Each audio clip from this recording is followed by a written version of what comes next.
y amor, Señor. Pedimos hoy tu dirección. Queremos ser más como tú. Tu gloria llena este lugar. Renuévanos con tu verdad. Tu salvación está aquí en Filadelfia, Filadelfia, mi casa. Bienvenidos a la Iglesia Cristiana Filadelfia, un lugar de amor fraternal.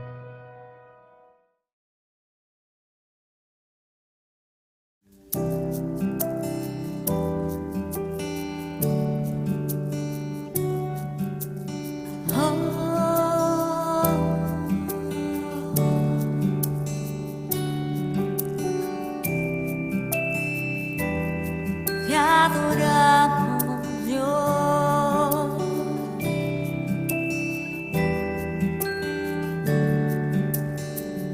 Aquí estás, debemos mover. Te adoraré, te adoraré. Aquí estás, obrando en mí. Te adoraré, te adoraré. Aquí estás, debemos mover. Te adoraré, te adoraré. Aquí estás, obrando en mí. Te adoraré, te adoraré. Y te llamamos milagroso, abres camino, cumples promesas, luz en tinieblas, mi Dios, así eres tú. Milagroso, abres camino, cumples promesas, luz en tinieblas, mi Dios, así eres tú. Aquí estás, sanando mi corazón. Te adoraré, te adoraré. Aquí estás, tocando mi corazón. Te adoraré, te adoraré. Aquí estás, sanando mi corazón. Te adoraré, te adoraré. Aquí estás, tocando mi corazón. Te adoraré, te adoraré. Y te llamamos milagroso, abres camino, cumples promesas, luz en tinieblas, mi Dios, así eres tú. Milagroso, abres camino, cumples promesas, luz en tinieblas, mi Dios, así eres tú. Así eres tú, así eres tú. Así eres tú, así eres tú,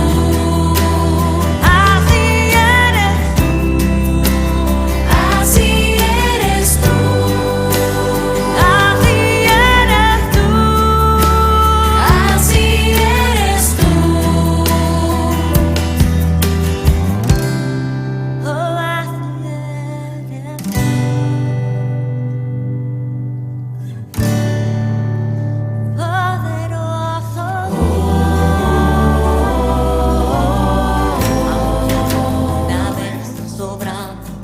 aunque no pueda ver, estás sobrando. Siempre estás sobrando. Siempre estás sobrando. Aunque no pueda ver, estás sobrando. Aunque no pueda ver, estás sobrando. Siempre estás siempre estás obrando. Siempre estás obrando. Aunque no pueda ver, estás obrando. Aunque no pueda ver, estás obrando.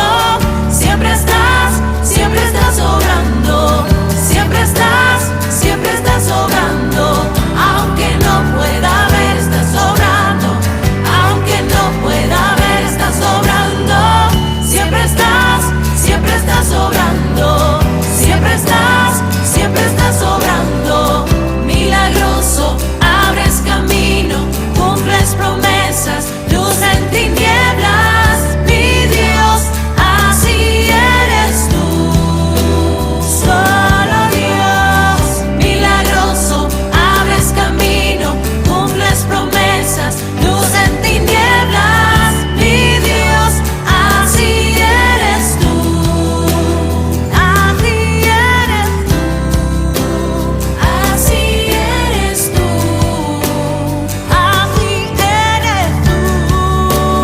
así eres tú, así eres tú, así eres tú, así eres tú, así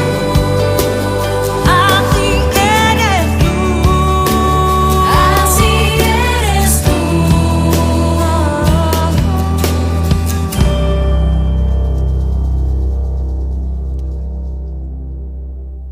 Envío un saludo a los hermanos y amigos que me ven por este canal. Yo soy Reddy Portillo, anciano de la Iglesia Cristiana Filadelfia de Maracaibo en Venezuela. Les doy la más cordial bienvenida a este servicio virtual de edificación y oración enmarcado en la temática del mes de febrero, que se denomina Somos la Luz del Mundo. Es decir, en este mes la temática está dirigida a todo lo que es evangelización y misión. Por ello, hoy traigo un mensaje titulado Un Evangelio irradiando a gran escala.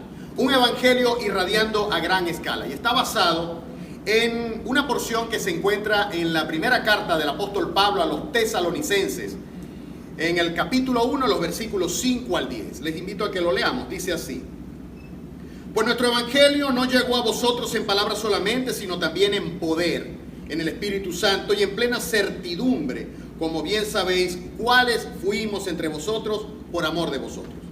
Y vosotros vinisteis a ser imitadores de nosotros y del Señor, recibiendo la palabra en medio de gran tribulación, con gozo del Espíritu Santo, de tal manera que habéis sido ejemplo a todos los de Macedonia y Acaya que han creído. Este es el versículo central. Porque partiendo de vosotros ha sido divulgada la palabra del Señor, no solo en Macedonia y Acaya, sino que también en todo lugar. Vuestra fe en Dios se ha extendido, de modo que nosotros no tenemos necesidad de hablar nada, porque ellos mismos cuentan de nosotros la manera en que nos recibisteis y cómo os convertisteis de los ídolos a Dios para servir al Dios vivo y verdadero, y esperar de los cielos a su Hijo, al cual resucitó de los muertos, Jesús, quien nos libra de la ira venidera. Y hay otra porción que es más bien referencial, pero que es complementaria a esta cita, y está ubicada en Hechos capítulo 14, Hechos capítulo 13, versículo 47, que dice: Porque así nos ha mandado el Señor, diciendo: Te he puesto para luz de los gentiles, a fin de que seas para salvación hasta lo último de la tierra. En las memorias de Hudson Taylor, primer misionero que fue a China a finales del siglo XIX, se cuenta que al final de un culto evangelístico se levantó un patriarca chino, y ese patriarca dijo en tono solemne: Durante muchos años he buscado la verdad. He viajado mucho. He leído, así como lo hizo mi viejo padre, he leído los libros de Confucio, de Buda, de Tao, y nunca he hallado descanso para mi alma. Al igual que mi padre, estuve por años buscando la verdad. Mi padre murió con ese deseo. Sin embargo, hoy, por lo que acabo de oír, siento que al fin mi espíritu puede descansar, porque desde esta noche he decidido seguir a Cristo. Luego, ese patriarca chino se dirigió al misionero y a toda la congregación allí reunida y le preguntó a Hudson Taylor y le dijo: pastor, ¿desde cuándo ustedes conocen el evangelio en Inglaterra? Y Hudson Taylor le respondió: hace cientos de años.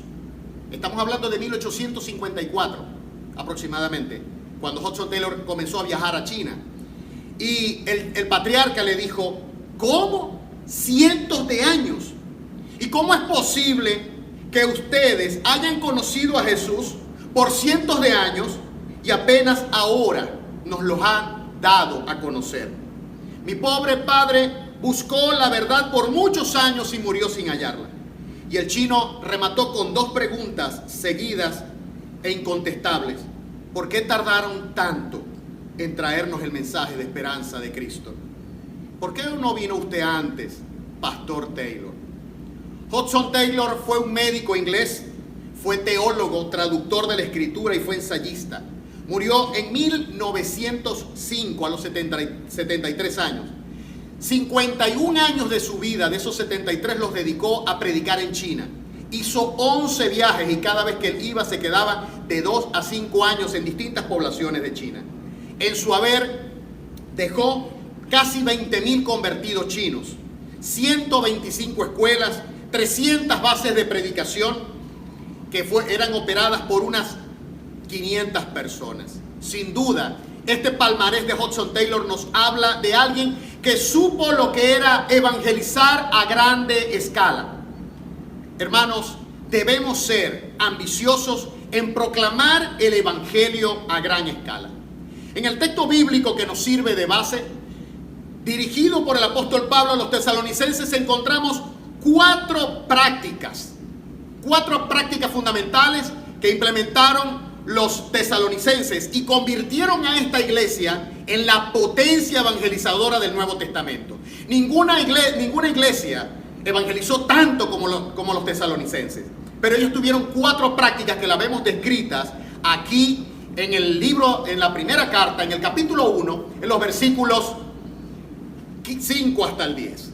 La primera práctica consistió en que ellos, en primer lugar, siguieron los mejores ejemplos de vida, Pablo y Jesús. Leemos ahí en el versículo 6, en la primera parte, dice: y vosotros vinisteis a ser imitadores de nosotros y del Señor.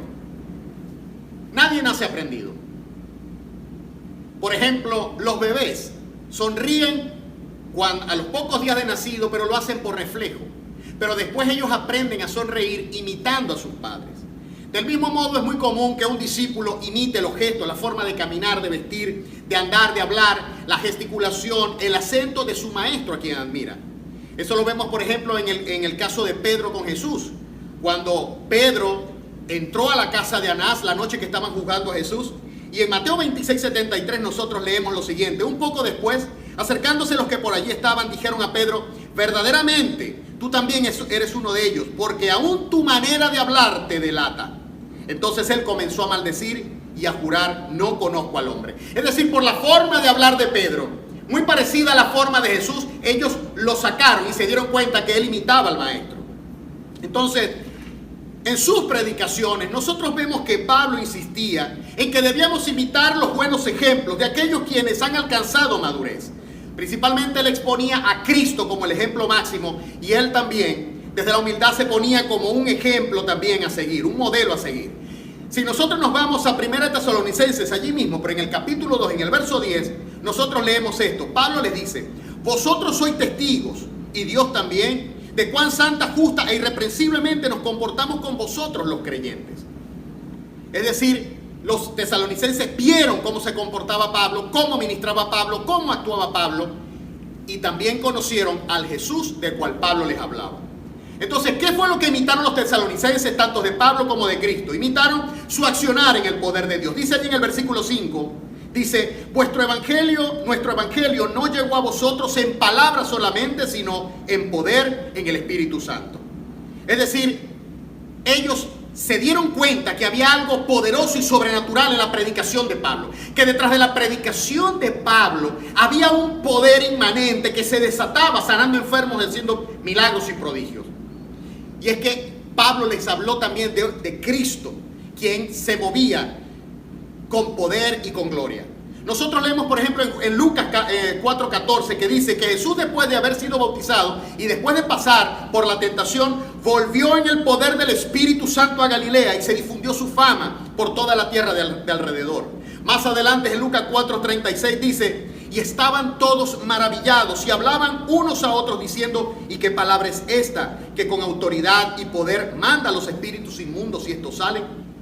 Es decir, Pablo les mostró a ellos un Cristo todopoderoso que se movía y hasta paralizaba los mares, y también él mismo por sus manos se hacían milagros. Los tesalonicenses vieron que en el evangelio había poder. Incluso los apóstoles en la iglesia primitiva fueron investidos de poder, pero no para darse lujo ni pompa. El poder recibido era para extender el evangelio. Pedro sanó al cojo en la puerta de la Hermosa. Ananías y Zafira cayeron a los pies de Pedro por su hipocresía y su mentira. Los apóstoles obraron muchos milagros según Hechos 5 del 12 al 16. También Esteban hizo muchas señales y prodigios. Incluso cuando él estaba siendo juzgado y lo iban a apedrear, dice que el verbo de Esteban era tan encendido que su mensaje era irresistible. Eso lo vemos en Hechos capítulo 6. Pablo y Bernabé hacían señales y maravillas. Lo vemos en Hechos 14:3. Pedro sanó a Eneas y resucitó a Dorcas. Lo vemos en Hechos capítulo 9. Pablo sanó a un cojo de nacimiento en Listra. Eso lo vemos en Hechos 14. Y luego resucitó a Eutico en Troas, la antigua ciudad de Troya, en Hechos capítulo 20. Es decir, los tesalonicenses vieron un evangelio de poder, y ese poder era para predicar y extender el evangelio de la palabra de Dios. Por otro lado, ellos imitaron no solamente el moverse en el poder, sino también en la certidumbre, es decir, en las firmes y genuinas convicciones. Allí dice en el versículo 5b: y en plena certidumbre. La palabra certidumbre significa plena certeza, pleno entendimiento, plena convicción absoluta. Es decir, ellos predicaron sin negociar los principios del evangelio. Nosotros leemos allí en 1 Tesalonicenses 2:3 que dice: porque nuestra exhortación no procedió de error, ni de impureza, ni fue por engaño, sino que según fuimos aprobados por Dios para que se nos confiase el evangelio, así hablamos, no como para agradar a los hombres, sino a Dios que prueba nuestros corazones. Porque nunca usamos de palabras lisonjeras, como sabéis, ni encubrimos avaricia. No iban por el lucro. Dios es testigo, ni buscamos gloria de los hombres. En el versículo 13 del capítulo 2 dice: por lo cual también nosotros, sin cesar, damos gracias a Dios de que cuando recibisteis las palabras de Dios, de nosotros las recibisteis no como palabras de hombre, sino como son en verdad la palabra de Dios, la cual actúa, la cual se mueve en nosotros. Y allí la frase la cual en el original es quien. La palabra de Dios quien actúa en nosotros. Hermanos, ellos predicaron sin negociar el evangelio, sin negociar los principios fundamentales. La predicación de Pablo siempre se basó en el Cristo crucificado. Nosotros lo vemos en Hechos 13 del 26 al 30, cuando dice: Pablo en la sinagoga de Antioquía de Pisidia dijo: varones hermanos, hijos del linaje de Abraham, y los que entre vosotros teméis a Dios, a vosotros es enviada la palabra de esta salvación. Porque los habitantes de Jerusalén y sus gobernantes, no conociendo a Dios ni las palabras de los profetas que se leen todos los días de reposo, las cumplieron al condenarle, y sin hallar en él causa digna de muerte, pidieron a Pilato que le matase. Y habiendo cumplido todas las cosas que de él estaban escritas, quitándolo del madero, lo pusieron en el sepulcro. Mas Dios le levantó de los muertos. Sabed pues esto, varones hermanos, que por medio de él se os anuncia perdón de pecados, y que de todo aquello de que por la ley de Moisés, escuchen esto que es interesante, y de todo aquello de que por la ley de Moisés no pudisteis ser justificados, en él es justificado todo aquel que cree. La predicación de Pablo era cristocéntrica, y eso lo vieron los tesalonicenses.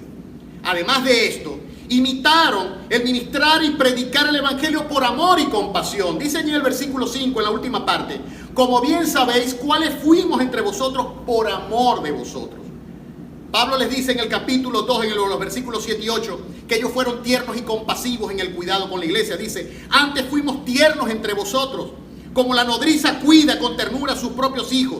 Tan grande es nuestro afecto por vosotros, que hubiéramos querido entregarlos entregarles no solo el Evangelio de Dios, sino también nuestras propias vidas, porque habéis llegado a sernos muy queridos. Pablo ministraba con poder, Pablo ministraba cristocéntricamente y Pablo ministraba por compasión, por amor a las almas, no por lucro ni por negocio. No presentaron un evangelio condicionado a la codicia o por ganancia o por lucro.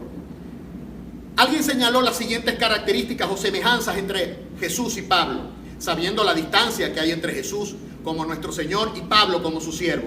Pero alguien dijo que Jesús y Pablo se parecían en cuanto a preparación y en cuanto a ministerio. En cuanto a preparación, ambos, Jesús y Pablo, tenían un profundo sentido del llamamiento. Ambos estaban bien entrenados para la vida, para pasar por rigores, para pasar por las cosas buenas y las cosas malas. Ambos estaban llenos y colmados del Espíritu Santo y ambos tenían un corazón de servicio. En cuanto al ministerio, Jesús y Pablo tenían las siguientes características comunes. Sus mensajes eran de reconciliación con Dios. Ellos tenían una visión mundial. Ellos no tenían un mensaje de condenación, sino que ellos estaban claros. Y Jesús primeramente, él decía, yo no he venido a condenar, he venido para que la gente se salve. Y ese era el mensaje de Pablo. Ellos tenían una estrategia, se enfocaban en ministerios básicos. Ellos se entrenaban a otros discípulos para que continuaran con la obra, para que hubiera gente digna, proba, para que hubiera gente preparada y capacitada para recibir el testigo una vez que ellos se fueran. Ambos lo hicieron. Eran parte de un gran equipo, eran hombres de compasión y pasión. Hoy debemos imitar los mejores ejemplos de vida y de piedad. Seguir las pisadas de Cristo, evidentemente, primeramente, así como la pisada de ministerios o líderes probos, íntegros, que no se muevan por lucro, sino que se muevan verdaderamente en la sana doctrina y que vivan íntegramente. Hermanos, debemos ser ambiciosos en proclamar el Evangelio a gran escala. Hemos visto entonces que los tesalonicenses tenían por principio fundamental, en primer lugar, seguir los pasos del Señor y de Pablo, el padre espiritual de la iglesia, imitando sus conductas, su comportamiento y estilos de vida. Ahora vamos a ver la segunda práctica. La segunda práctica es que ellos asumieron la palabra de Dios como su principal posesión. Allí en el versículo 6 dice, y vosotros, recibiendo la palabra en medio de gran tribulación, en el original la palabra tribulación es aflicción, recibiendo la palabra en medio de gran tribulación con gozo del Espíritu Santo, de tal manera que habéis sido ejemplo a todos. Etimológicamente la palabra recibiendo, que está allí en el versículo 6 de 1 Tesalonicenses 1, significa, además de recibir, significa percibir, tomar, aceptar. En la Biblia de Jerusalén, que es una muy buena traducción católica, dice allí, abrazando la palabra con gozo del Espíritu. Nosotros sabemos que Jesús es la palabra. En Juan 1:1 nos lo dice. En principio era el verbo y el verbo era con Dios y el verbo era Dios. Y Jesús y la palabra son uno, no hay contradicción. Jesús es la palabra de Dios encarnada. Cuando Jesús vino, era la palabra de Dios tocando, sanando, restaurando, consolando, llorando con la gente. Jesús, dice la Escritura, que por su palabra se sustentan todas las cosas. El universo mismo se sostiene por la palabra de Jesús. Eso lo vemos en Hebreos capítulo 1, versículos 2 y 3. Por lo tanto, su palabra sustenta nuestra vida, trae luz y nos afirma. La palabra de Cristo es lo único que da vida. Jesús se los dijo a los discípulos en Juan 6:63. El Espíritu es el que da vida. La carne para nada aprovecha. Las palabras que yo os he hablado son espíritu y son vida. Pedro incluso, más abajo en Juan 6, pero en el versículo 68, le dijo, Señor, ¿a quién iremos? Solamente tú tienes palabras de vida. Pedro lo reconocía. Y es que la palabra nos da identidad. En Juan 8:31 Jesús le dijo, dice allí, dijo entonces Jesús a los discípulos que habían creído en él, si vosotros permanecéis en mi palabra, seréis verdaderamente mis discípulos. Cuando creemos en la palabra de Dios, ella nos da identidad. La palabra viva y revelada trae a escena al Espíritu Santo. Leemos allí, recibisteis la palabra con gran tribulación, con gozo del Espíritu Santo. En la Nueva Versión Internacional dice, recibieron el mensaje con la alegría que infunde el Espíritu Santo. Es decir, por definición, la palabra de Dios predicada, revelada, trae gozo. La palabra trae gozo al pueblo y nosotros como pastores, como ancianos, no estamos para estar golpeando las ovejas, sino para alimentar las ovejas, para sustentar las ovejas, para levantar al que está caído, no para traer condenación ni lanzar condenación contra nadie. Por definición, la palabra trae gozo. En Jeremías 15:16, el profeta dijo, fueron halladas tus palabras y yo las comí. y tu palabra me fue por gozo y por alegría de mi corazón, porque tu nombre se invocó sobre mí, oh Jehová de los ejércitos. La presencia del Espíritu Santo trae gozo. En Hechos 13:52 nosotros lo leemos, y los discípulos estaban llenos de gozo y del Espíritu Santo. Cuando el pueblo recibe palabra de Dios viva, cristocéntrica, eso produce efecto. Las vidas son transformadas, los milagros comienzan a ocurrir, porque nuestro objetivo es proclamar a Cristo y a Cristo exaltado. En Romanos 14:17 dice que el reino de Dios consiste en justicia, paz y gozo en el Espíritu Santo. La palabra viva y revelada que los tesalonicenses utilizaron y la utilizaron como su propia posesión, empodera al creyente para enfrentar las distintas adversidades y los problemas y las persecuciones. Dice allí, en medio de gran tribulación o aflicción, de tal manera que ustedes han sido ejemplo a todos. La palabra siempre crece, la palabra siempre prevalece. Lo vemos en Hechos 19:20. Hermanos, hoy debemos dejar que la palabra gobierne nuestra vida. Hoy debemos dejar que ella sea la que rija nuestra vida, porque la palabra es viva y eficaz, y cuando la palabra toma control de nuestra vida, entonces se dinamiza nuestra vida y la vida de la iglesia. En Colosenses 3:16, Pablo les dice a los hermanos de esa iglesia: la palabra de Cristo more, la palabra de Cristo habite, la palabra de Cristo viva en ustedes, enseñándoos y exhortándoos unos a otros en toda sabiduría, cantando con gracia en vuestros corazones al Señor con salmos, himnos y cánticos espirituales. Hermanos, debemos ser ambiciosos en proclamar el evangelio a gran escala. Como vimos, la primera práctica de los tesalonicenses consistió en seguir los mejores ejemplos de servicio y ministerio. Como segunda práctica, ellos hicieron de la palabra su principal posesión. Luego ellos aplicaron una tercera práctica, y es que ellos hicieron de la evangelización un ejercicio permanente, diario. Dice allí en el versículo 8, que es el texto central: porque partiendo de vosotros ha sido divulgada la palabra del Señor, no solo en Macedonia y Acaya, sino también en todo lugar. Vuestra fe en Dios se ha extendido, de modo que nosotros no tenemos necesidad de enseñar nada. Es decir, cada creyente se reconocía como impulsor del evangelio. Cada creyente se reconocía como un agente de cambio por medio de la predicación de la palabra de Dios. Dice allí, porque partiendo de vosotros, es decir, de la iniciativa de cada creyente de la iglesia, ellos desarrollaron una estrategia poderosa de evangelización. Fue la iglesia más evangelística del Nuevo Testamento. Ellos tenían pasión por la venida de Cristo, tanto que Pablo incluso tuvo que darle unas enseñanzas sobre qué era lo que tenía que venir para que Cristo viniera. Ellos recordaban perfectamente cuando el Señor les dijo: y este evangelio se predicará en todos los rincones del mundo, y entonces vendrá el fin. Yo creo que los tesalonicenses metieron esto entre sangre, entre pecho y espalda, y por eso se avalancharon a llevar la palabra de Dios con poder. Ellos desplegaron una predicación resonante y expansiva.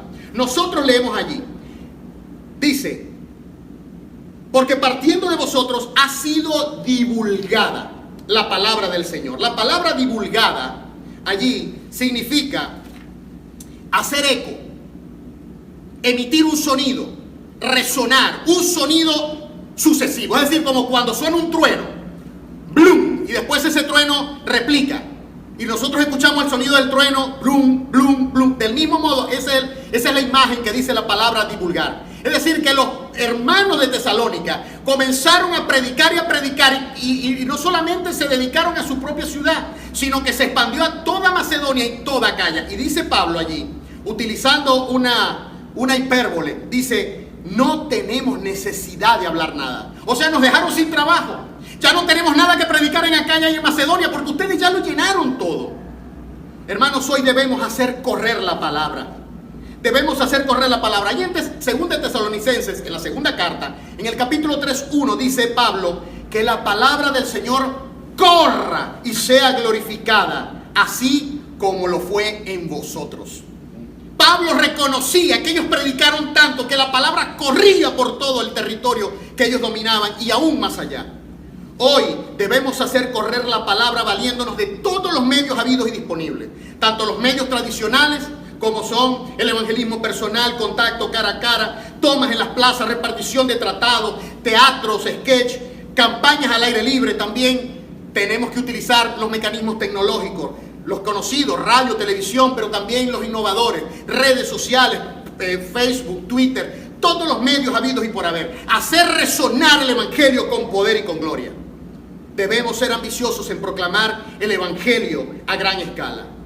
Los tesalonicenses se convirtieron en evangelistas a gran escala porque siguieron los mejores ejemplos de vida, porque asumieron la palabra de Dios como principal posesión, porque hicieron de la evangelización un ejercicio permanente. Y por último, la cuarta práctica, ellos demostraron una ruptura radical con el pasado. Leemos en el versículo 9, porque ellos mismos cuentan de nosotros la manera en que nos recibisteis y cómo os convertisteis de los ídolos a Dios para servir al Dios vivo y verdadero y esperar de los cielos a su Hijo, al cual resucitó de los muertos, a Jesús, quien nos libra de la ira venidera.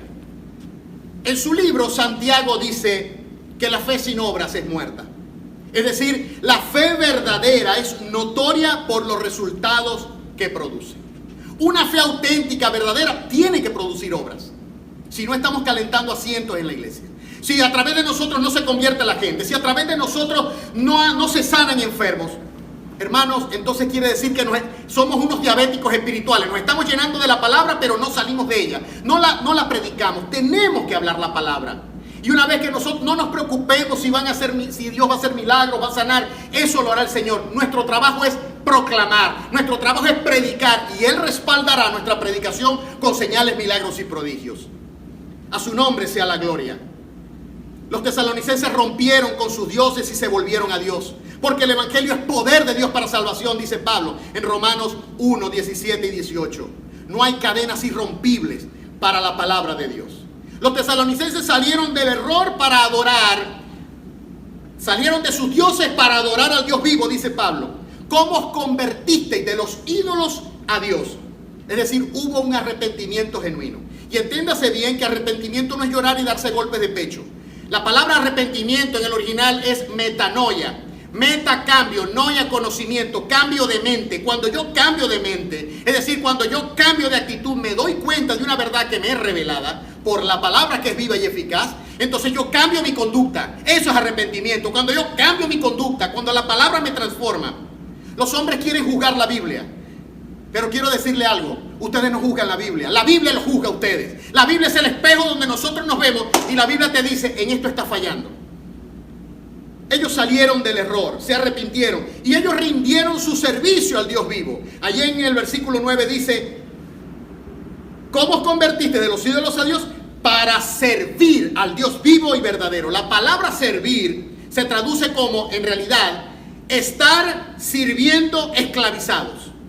Estar sirviendo esclavizados. Es decir, ¿cómo ustedes se convirtieron para servir esclavizadamente al Dios vivo y verdadero? Ellos lo entendieron. Se dieron cuenta que Jesús los había comprado y que Jesús era su amo y que Él era el que verdaderamente regía y mandaba en las vidas. Ellos orientaron sus esperanzas al cielo. Dice en el versículo 10: y esperar de los cielos a su Hijo, al cual resucitó de los muertos, Jesús, quien nos libra de la ira venidera. En la Biblia Kadosh, que es una traducción mesiánica, dice: para que en Jesús, quien nos rescata de la inminente furia del juicio de Yahvé. La inminente furia. Lo que le viene al mundo no va a ser nada fácil. Lo que estamos viviendo actualmente con el COVID-19 es apenas principios de dolores. Vienen tiempos más duros, hermanos. Amigo que me estás escuchando, vienen tiempos más duros. Y este es el momento para que tú recibas a Cristo en tu corazón. No por miedo, sino porque Él hizo un sacrificio perfecto. Te sustituyó, nos sustituyó a ti y a mí en una cruz porque merecíamos morir. Él tomó nuestro lugar. Tenemos una esperanza cierta, y ya con esto voy terminando. Esperamos a Jesús, quien resucitó y volverá. Esa esperanza ardía como un fuego en el corazón de los tesalonicenses, quienes desarrollaron un profundo fervor evangelístico. Esa esperanza se volvió en una obsesión. El esperar que se abrieran los cielos y apareciera el príncipe de los pastores se volvió en su gran pasión. A tal grado que Pablo tuvo que dar ciertas instrucciones, como lo dije hace ratico, para aclarar los eventos y las señales que indicaban el retorno de Cristo. Hoy en día, 20 siglos después, quedaron en Tesalónica 300 iglesias en todo el territorio, edificadas desde el siglo IV hasta el siglo XIV. Todas en honor al perdurable trabajo de Pablo, al trabajo de Pablo hecho a gran escala. Así como lo hizo Hudson Taylor en China, así el trabajo de Pablo resonaba aún a pesar de los siglos. Y nuestro reto, amada Iglesia Filadelfia, es que nosotros salgamos en el poder del Espíritu Santo a buscar las almas que están perdidas, a llevar el mensaje de la verdad, el único mensaje que puede traer liberación, que puede traer sanidad, que puede traer salud, que puede traer verdadera vida. Aún hoy en día hay iglesias erigidas en honor a Pablo. No en Pablo les dijo: habéis llegado a sernos muy queridos. Hoy tenemos el regalo de la no condenación. Así como los tesalonicenses se dieron cuenta que tenían que renunciar a sus dioses y volverse al Dios vivo, ellos se dieron cuenta que ya no estaban condenados y por eso se avalancharon sin sentido de culpa a predicar la palabra. Porque el Hijo de Dios fue condenado por todos nuestros pecados, como dice en Romanos 8:1. Ahora pues ninguna condenación hay para los que están en Cristo Jesús. Sin embargo, ese regalo, aunque está disponible para todos, solo es de quien voluntariamente lo asume. En conclusión, y con esto cierro, sigamos el ejemplo de los tesalonicenses, quienes se constituyeron en un poderoso faro que iluminó, que irradió a gran escala todo el sureste de Europa con el Evangelio de Cristo, por medio de 4 prácticas fundamentales. La primera, siguieron el ejemplo de vidas y conductas ejemplares como las de Pablo y Jesús. En segundo lugar, hicieron de la palabra de Dios el eje que les daba dinamismo a sus vidas. En tercer lugar, ellos fueron ambiciosos en predicar el Evangelio más allá de sus propios límites y fronteras. Y por último, ellos cultivaron el desarrollo de una vida nueva en Cristo, divorciada de los recuerdos del pasado. Que esta palabra se siembra en nuestros corazones y este ejemplo que nos han dejado los tesalonicenses en su primera carta marque nuestras vidas y marque nuestro accionar no solamente durante el mes de febrero, que estará dedicado a demostrar que Filadelfia es luz de este mundo, sino que esto marque la vida de esta iglesia y la iglesia de Cristo en todo el mundo. Voy a tener un momento de oración. Padre Celestial, muchísimas gracias te doy, oh Dios. Padre, por tu amor, porque aún hoy, Señor, tú tienes abierta la puerta para que todos aquellos que se arrepientan vengan ante tu presencia y puedan, Señor, recibir el don de la vida. A tu nombre, gloria, Señor, porque tú nos muestras tu deseo de que verdaderamente sea predicada la palabra del Señor en toda la tierra. Gracias, porque tú confías en nosotros y porque nosotros dependemos de ti. Ayúdanos, oh Señor, a copiar, a asimilar, a adoptar este ejemplo de los tesalonicenses, a ser nosotros una potencia evangelística, a predicar la palabra a tiempo y a destiempo, a tiempo y fuera de él. Señor, para llevar tu palabra liberadora a todas las almas que están encadenadas a voluntad de Satanás. Ayúdanos, oh Señor, tu palabra dice que las puertas del Hades no prevalecerán contra tu iglesia. Es decir, que tu iglesia avanza y destruye puertas del infierno y sigue avanzando. No estamos a la defensiva, estamos a la ofensiva. A tu nombre gloria, a tu nombre honra. Llénanos, Señor, de denuedo, para que mientras prediquemos tu palabra, tú con tu mano hagas señales y prodigios y nos lleve, Señor, hasta puerto seguro. A tu nombre gloria, en el nombre de Jesús. Amén y amén. Que el Señor te bendiga y te guarde. Gloria llena este lugar, renuévanos con tu verdad. Tu salvación está aquí en Filadelfia, Filadelfia, mi casa. Bienvenidos a la Iglesia Cristiana Filadelfia, un lugar de amor fraternal.